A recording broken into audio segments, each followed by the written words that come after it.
Voici dans la deuxième capsule du programme d'histoire.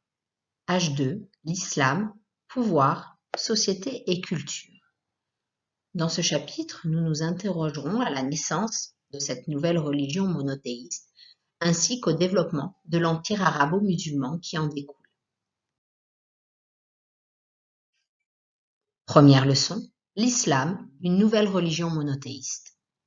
Comment est apparu l'islam et quels sont ses fondements? La religion de l'islam naît au 7e siècle en Arabie.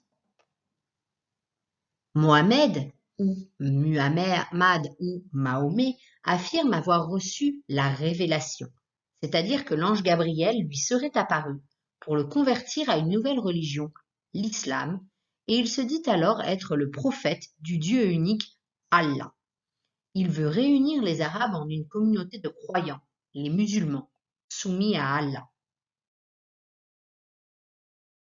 Mohamed prêche sa nouvelle religion, l'islam, dans les villes de la Mecque. Mais devant l'hostilité des habitants, il fuit la ville et se réfugie à Médine ou Yathrib.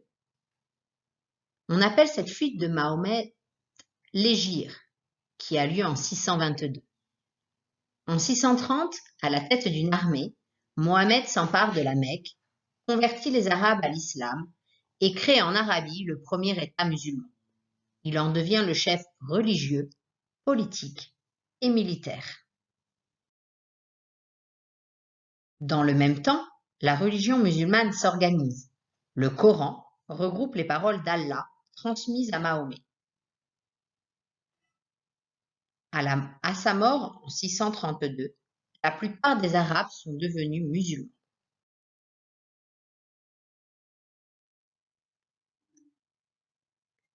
Leçon 2. L'empire musulman et son fonctionnement. Comment l'empire arabo-musulman est-il organisé et gouverné? À la mort de Mahomet en 632, ses successeurs prennent le titre de calife.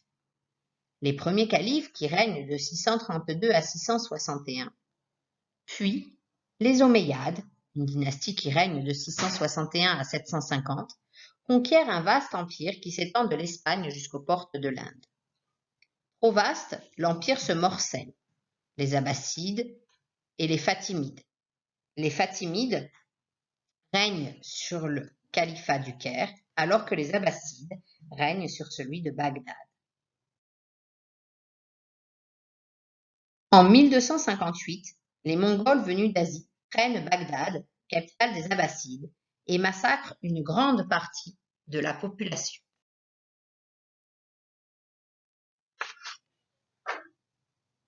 Les peuples conquis par les musulmans se convertissent à l'islam, mais les juifs et les chrétiens peuvent garder leur religion, contre le paiement d'un impôt que l'on appelle la capitation. Le calife représente Allah. Chef religieux, politique et militaire, il gouverne l'empire avec le vizir, à la tête de l'administration, et avec les émirs et les cadis qui le représentent dans les provinces.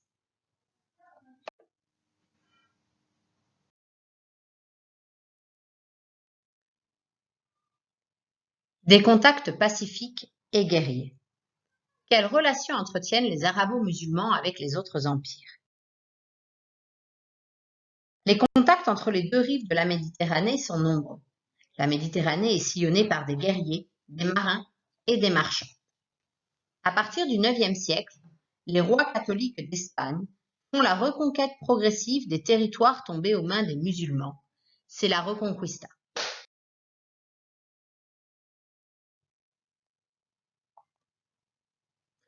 En 1095, le pape Urbain II lance un appel aux chevaliers d'Occident pour qu'ils aillent porter secours aux Byzantins, menacés par les Turcs musulmans, mais également délivrer le tombeau du Christ.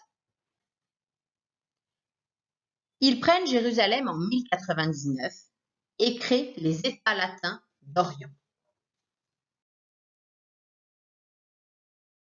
La guerre n'empêche pas pour autant la circulation des hommes. Des relations économiques intenses s'établissent entre les rivages chrétiens et musulmans de la Méditerranée. Par ailleurs, les échanges intellectuels permettent un enrichissement mutuel. Les mathématiques, la médecine, l'astronomie et la philosophie font d'importants progrès grâce à ces contacts, notamment en Sicile ou en Espagne. Vous avez maintenant fini la vidéo. Pensez bien à remplir votre fiche de notes, à noter les questions que vous pourriez vous poser, mais également à faire le quiz de compréhension en ligne.